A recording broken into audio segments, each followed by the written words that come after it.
pour se réchauffer en plein hiver. Qu'est-ce que c'est que la matière? La matière, c'est de la vibration. Ce sont des particules qui ondulent sur des fréquences. Concernant la matière, nous nous sommes trompés.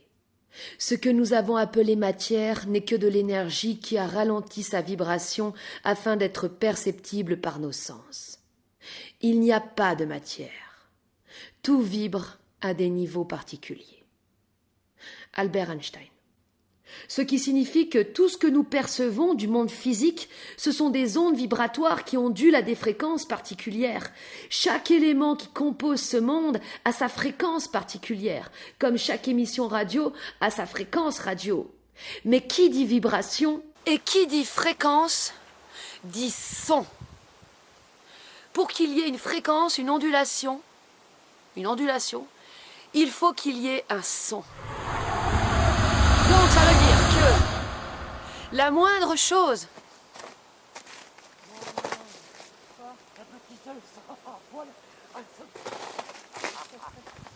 Salut. Vous êtes courageuse. Bah ouais, je parle pour me réchauffer. Bonne année. Merci beaucoup, bonne année à vous aussi.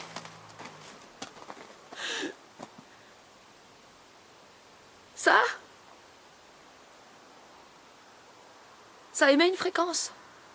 Ça émet un son. Cette pierre, elle a une fréquence, elle a un son.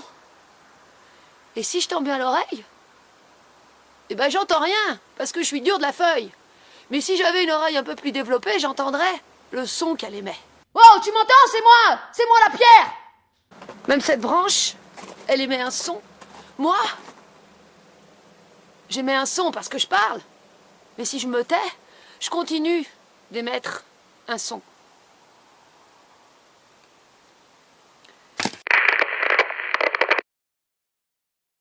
Tout a une fréquence, même nos fardeaux.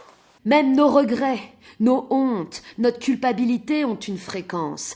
Même nos espoirs, nos attentes, nos fantasmes ont une fréquence. Même nos peurs, nos obsessions et nos angoisses, ce que j'ai appelé notre matière noire, notre matière refoulée, tout ce que nous laissons dans l'ombre, tout ce que nous cachons derrière notre masque social, eh bien cette matière invisible, faite de non-dits et de non-cris, elle a une vibration, elle a une fréquence.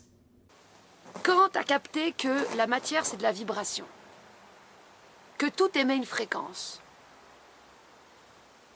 comment tu vas pouvoir agir sur la matière et surtout agir sur toi-même pour te transformer? Eh bien, en utilisant la vibration. Dans le mot monde, il y a onde. Le monde est un paquet d'ondes. Il y a un dicton qui dit « On récolte toujours ce que l'on sème ». Mais on pourrait dire aussi « Le monde nous renvoie toujours les ondes que nous émettons ». Quand le monde nous renvoie des problèmes, des complications, c'est toujours par effet de résonance aux ondes que nous émettons vis-à-vis de nos propres problèmes, de nos nœuds intérieurs, qui eux-mêmes émettent des ondes. Et il ne suffit pas de croire qu'il faudrait envoyer de bonnes ondes ou faire de bonnes actions pour recevoir de bonnes ondes, car en faisant cela, le monde ne pourra nous renvoyer qu'à notre condition de mendiant et de naïf. Ça n'est pas une question de bonnes intentions, ni de bonnes actions pour se faire bien voir et se cacher à soi-même sa culpabilité. C'est une question de transformation, de conversion. Cette matière noire qui nous pèse, nous alourdit, nous stresse et nous entretient dans la culpabilité est une matière faite de non-dits et de non-cris. C'est pourquoi c'est justement la parole et le cri qui vont nous permettre de transformer, de convertir cette matière. C'est la parole et le cri qui vont nous permettre de transformer ce plomb en or, ce pétrole en notre essence. Si l'humain est tellement bizarre en comparaison de l'animal, c'est parce qu'il y a en lui cette matière invisible, cette matière noire. Et il ne comprend pas d'où viennent ses angoisses existentielles, d'où lui vient son mal, et il vit son existence comme une punition ou une fuite dans les croyances et l'autofiction. Il ne comprend pas que cette matière noire, ce pétrole intérieur, une fois transformé, devient son essence. Ce qui fait de lui un être unique et singulier, avec une substance, une essence particulière. Ce que n'ont pas les animaux qui appartiennent à leur race et n'ont pas réellement d'individualité. Même si les animaux domestiques évoluant en contact de l'homme commencent justement à développer cette essence en récoltant la souffrance psychologique de l'homme. Il y a des chiens par exemple qui au contact de l'homme souffrent de dépression et de troubles psychologiques. C'est cette matière noire qui s'introduit en eux et qui, en se transformant, va créer leur essence particulière. La parole, elle est transformatrice, mais pas n'importe quelle parole. Quand tu parles pour raconter ta vie, raconter tes problèmes, certes, tu peux te sentir libéré momentanément, soulagé, mais c'est pas pour autant que tu seras transformé. Parce que le fait de raconter sa vie, c'est nourrir des systèmes narratifs et réflexifs.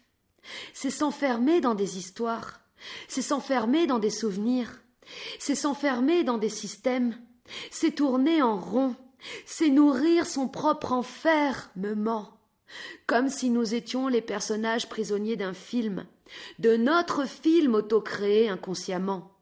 Alors quand le film te plaît, ça va, mais quand le film te plaît plus, ça va moins. Tu vois cette photo? Eh ben c'est Pat. C'est Pat il y a 10 ans. On le reconnaît pas. Hein. Bah oui, forcément, il avait 30 kilos en moins. Ah, je te jure, Gwendoline, j'en peux plus. Je l'aime plus, Pat. Je l'aime plus. Je sais même pas pourquoi je reste avec lui. Je sais plus où j'en suis. Je suis au bout du rouleau. Mais t'as pensé à aller voir un psy? Mais bien sûr, ça fait 10 ans que je vois le même psy. Mais t'écoutes rien, Gwendoline. 10 ans que je vois le même psy qui me dit que je dois travailler sur ma culpabilité.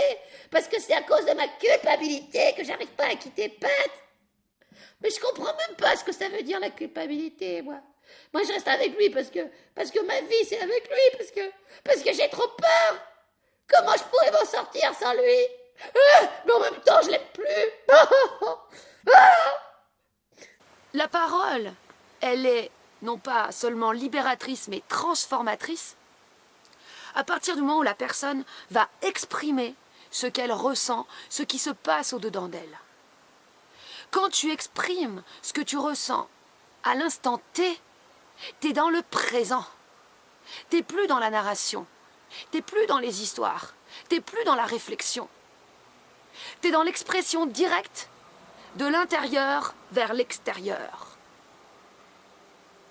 C'est ça qui manque à l'humain, c'est cette capacité d'être dans une relation de flux tendu entre son intérieur et son extérieur. Parce qu'à partir du moment où tu commences à réfléchir ou à raconter ta vie, tu te coupes de toi-même, tu rentres dans des systèmes.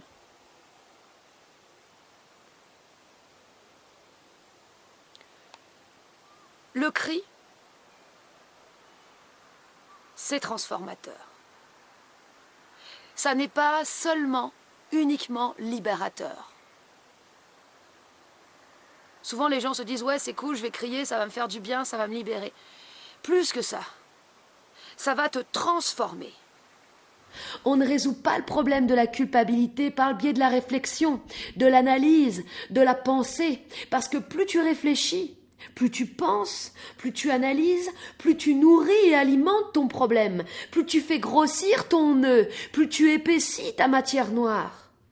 Et quand tu réfléchis, tu fais appel à ta mémoire. Or, ta solution ne peut pas se trouver dans ta mémoire, puisque ta mémoire est justement l'expression de ton problème, ou ton problème l'expression d'une mémoire, ce qui ne cesse de se manifester dans ta vie sous la forme de problème, ce qui te colle au cul. Donc tu ne trouveras pas la solution dans la merde qui te colle au cul.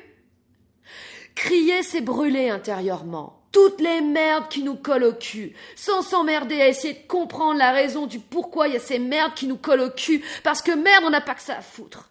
Quand l'être humain crie, il entre en lien, en canal direct avec l'énergie, avec le chi, avec ce feu destructeur et créateur, cette foudre invisible qui permet en nous de cramer nos merdes pour se transformer et devenir un être essentiel.